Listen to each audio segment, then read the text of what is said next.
What is happening at J Game Dude here, and Black Myth Wukong has got a DLC coming supposedly in 2025. We have this Insider Gaming article by Mike Straw, and just before I kind of get into the nitty-gritty details, just wanted to say, if you like my videos, please hit a like and subscribe to the channel. That all sends happy notifications to YouTube to say, hey, I like what I see, so I want this to proliferate more across the platform. So if you could do that, that would be brilliant and would certainly be very much appreciated. So let's actually jump into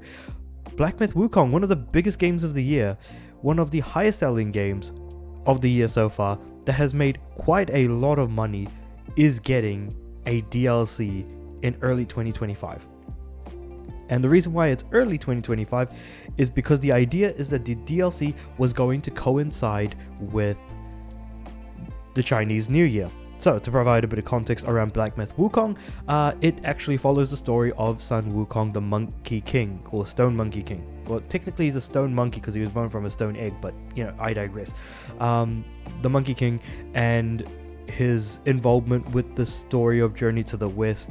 adapted into video game form, and probably the best adaptation of Journey to the West in video game form that we've ever seen, because I think we did have Enslaved Odyssey to the West, which was I feel like ChatGPT kind of came up with that name, but yeah, Enslaved Odyssey to the West was kind of the next best thing that we kind of had. I still do have that on my PS3, so I'd be interested to kind of give that go, because there are historical figures like Tripitaka who do appear in Enslaved, but are also actually part of the main story, albeit a gender bend of Tripitaka, but I digress. That being said, huge game, sold tons of copies, has over 2 million concurrent players on Steam that has been seen. So for it to make tons of money, over 20 million copies sold, there's DLC coming, and it is very exciting because I am absolutely going to be buying that DLC myself personally, because I play on PS5. That being said, Daniel Camillo, the analyst who kind of has been predicting sort of, you know, insider information, but also like the numbers about what, if they were to release a DLC, what that would kind of look like. So presumably, if we had like say 20 million copies sold, Daniel Camillo expects, the analyst expects that the DLC to only be purchased by 20% of the player base, which is still quite a substantial amount when you really think about it, because like what, 10% of 20 mil is 2 mil, so we're talking about 4 million sales of the DLC. That's still quite substantial, but he says that it's due to a number of factors, due to the game's difficulty and having 70% of its sales in China,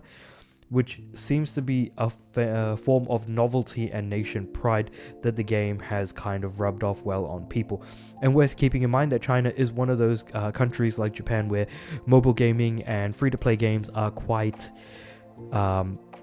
they proliferate a hell of a lot more.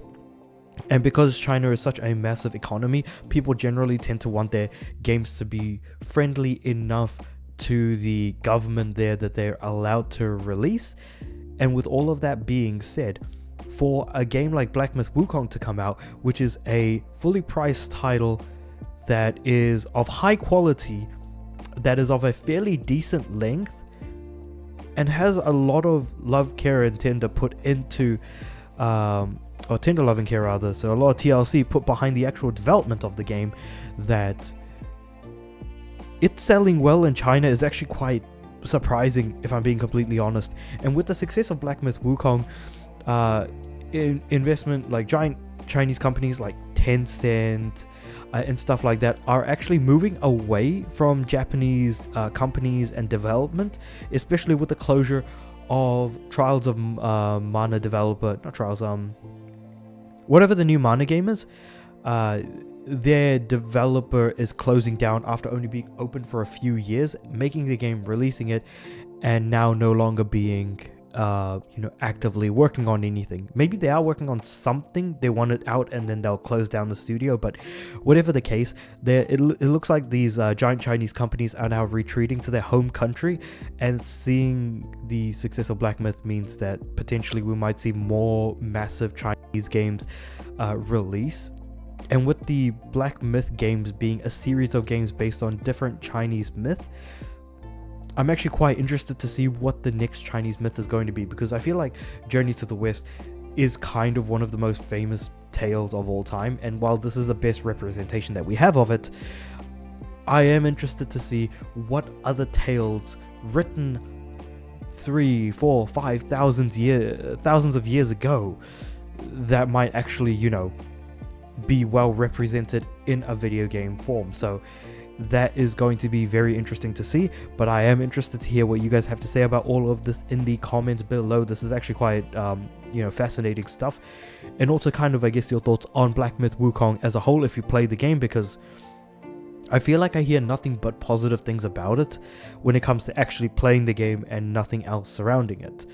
So with all that being said, let me know what you guys think about all that in the comments below. Like the video if you liked it, subscribe to the channel. I'm aiming for 300 subs by the end of the year, and I do have my Patreon link in the description below, so if you want to toss a few bucks my way, you can absolutely do that.